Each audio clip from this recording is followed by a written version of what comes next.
Park లేచి ఇట్లా BGM లేచి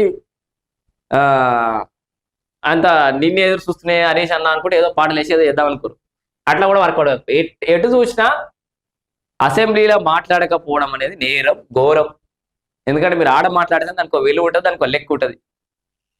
మీరు ఏం తప్పే చేయకపోతే, మీరేమో తెలంగాణకు ద్రోహం జరిగే విధంగా సంతకాలు వేయకపోతే ఆడ మాట్లాడచ్చు కదా. ఒక్క మాట అంటే బైకాట్ చేస్తారా అని చెప్పేసి ఆ కవిత కూడా అంటుంది.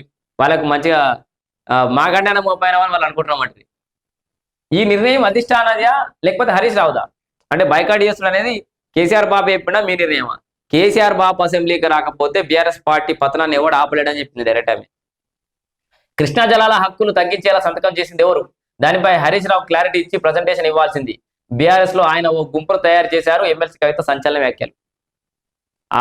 ఆయన గుంపు మేస్త్రి అవుతున్నాడు ఒక రకంగా. వాస్తవానికి హరీష్ రావే ఒక సపరేట్ గుంపును తయారు చేసిండు. పార్టీలా ఇష్టం వచ్చినట్టుగా బిహేవ్ చేస్తుండు. బబుల్ షూటర్కే, ట్రబుల్ క్రియేటర్కే మీరు బీఆర్ఎస్ డిప్యూటీ ఫ్లోర్ లీడర్ ఎట్లా ఇస్తారు? శాసనసభ వ్యవహారాలకు సంబంధించి ఆయన ఎట్లా పంపిస్తారు? ఆయన మాట్లాడితే జనాలకు నిజాలు ఏం తెలుస్తాయి అని అంటుండు కవిత. సో ఈయనేమో ప్రజెంటేషన్ పెద్ద బోగస్ అని చెప్పేసి ఎవరంటారు? జగ్గారెడ్డి ఫైర్ అయ్యారు. 7,600 కోట్లు ఖర్చు పెట్టి ఉంటే పెండింగ్ ప్రాజెక్టులు పూర్తయ్యేవి. 10 ఏళ్ల పాటు దొంగ డ్రామాలు చేశారు. హరీష్ రావుపై ప్రజెంటేషన్ పై ఈయన 90 కాళేశ్వరంపై కక్ష, పాలమూరుపై పగాన్ని 90 పేజీలు 2.5 గంటలట. సో రాబి ఎట్లా 2.5 గంటలు 90 పేజీలు పలికిండు కాళేశ్వరరావు. హరీష్ రావు కాదు, కాళేశ్వరరావు. కవితను అన్నది కాళేశ్వరరావు అని పేరు చెప్పేసుకున్నానే నాకేరు. కానీ 18 గంటలు 24 గంటలు ప్రాజెక్టుల కానే పండుకొని కట్టించినట్టు హరీష్ రావు గారు. మరి ఎట్లా గోగినాయి? మరి ఎట్లా అవినీతి జరిగింది? మరి నువ్వు పండి కట్టించినావు, నీ మామ మేధస్సును రంగారించి చెమట చుక్కలు దార పోసి కట్టించిండు. మరి వాటి గురించి ఎందుకు సమాధానాలు చెప్పరు?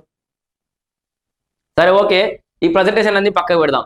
సింపుల్ ఒకటే, ఈ పంచాయతీ ఎలా ఇప్పటితోటి ఓడకూడదాం. ఇక ఊరికి ఈ వార్తలు చెప్పుడు కాదు.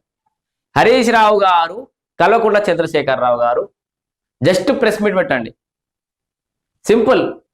రేవంత్ రెడ్డి గారు కూడా నేను రిక్వెస్ట్ చేస్తున్నా, ఒక్క ప్రెస్ మీటే పెట్టమన్నాం. ప్రెస్ మీట్ పెట్టి మీరు అది ఒకదంపుడు ఉపన్యాసం మీరే ఇచ్చిపోడు కాదు, విలేకరుల ప్రశ్నలకు సమాధానం చెప్పారు. జస్ట్ కేసీఆర్ గారు కూర్చోవాలి, హరీష్ రావు గారు కూర్చోవాలి. మీరు ఓడిపోయిన కాడ నుంచి మొదలు పెడదాం, లేదా మీరు మొదటిసారి గెలిచిన తెలంగాణ గవర్నమెంట్ ఫామ్ చేసిన కాడికి మొదలు పెడదాం. ఏం జరిగింది 10 ఏళ్లలో? ఒకరోజు డే మొత్తం పెట్టుకుందాం ప్రెస్ మీట్. పొద్దుగాల నుంచి కొద్దిగా దాకా ప్రెస్ మీట్ పెట్టుకుందాం. నిమ్మలంగా లంచ్ బ్రేక్ కూడా పెట్టుకుందాం. 10 ఏళ్ళ